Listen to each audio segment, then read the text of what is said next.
Hochma Text Project Podcast presents Season 1, Seneca's Letters from a Stoic by Lucius Annaeus Seneca. Translated by Richard Montgomery. Letter 27, On the Good Which Abides.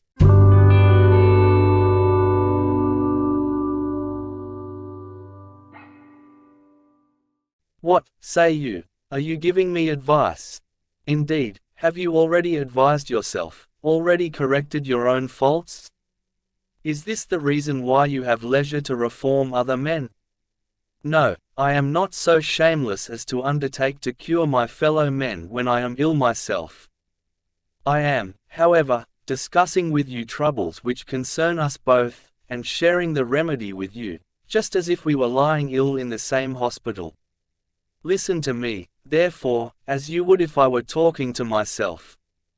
I am admitting you to my inmost thoughts, and am having it out with myself, merely making use of you as my pretext.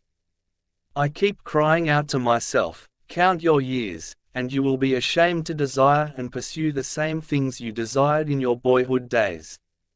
Of this one thing make sure against your dying day, let your faults die before you die. Away with those disordered pleasures, which must be dearly paid for.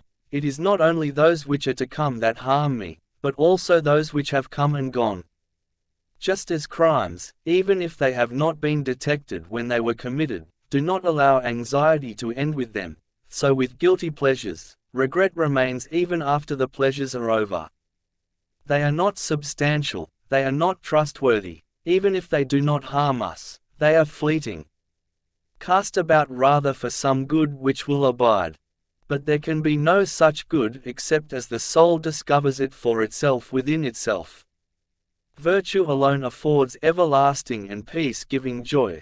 Even if some obstacle arise, it is but like an intervening cloud, which floats beneath the sun but never prevails against it. When will it be your lot to attain this joy?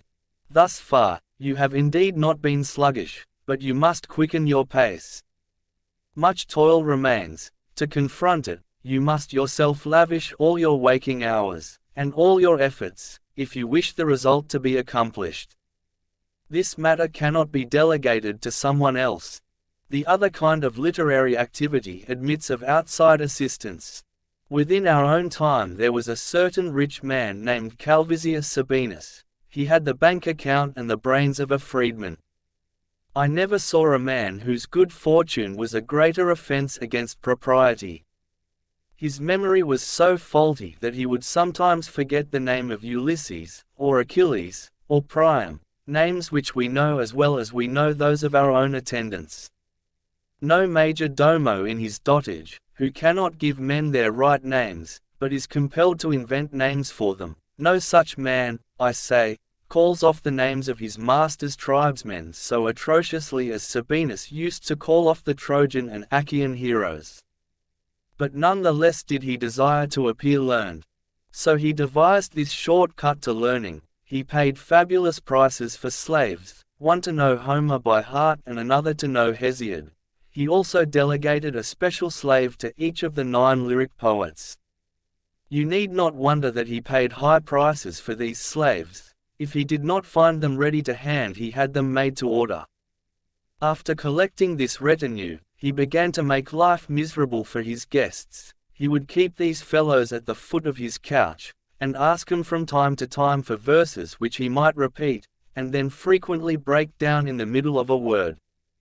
Satilius Quadratus, a feeder, and consequently a fawner, upon adulpated millionaires, and also, for this quality goes with the other two, a flouter of them, suggested to Sabinus that he should have philologists to gather up the bits.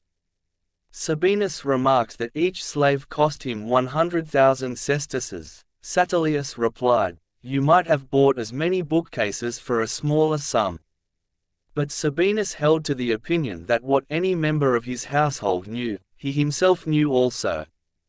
This same Satilius began to advise Sabinus to take wrestling lessons. Sickly, pale, and thin as he was, Sabinus answered, "How can I?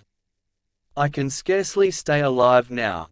"Don't say that, I implore you," replied the other. consider how many perfectly healthy slaves you have. No man is able to borrow or buy a sound mind. In fact, as it seems to me, even though sound minds were for sale, they would not find buyers. Depraved minds, however, are bought and sold every day. But let me pay off my debt and say farewell. Real wealth is poverty adjusted to the law of nature. Epicurus has this saying in various ways and contexts, but it can never be repeated too often, since it can never be learned too well.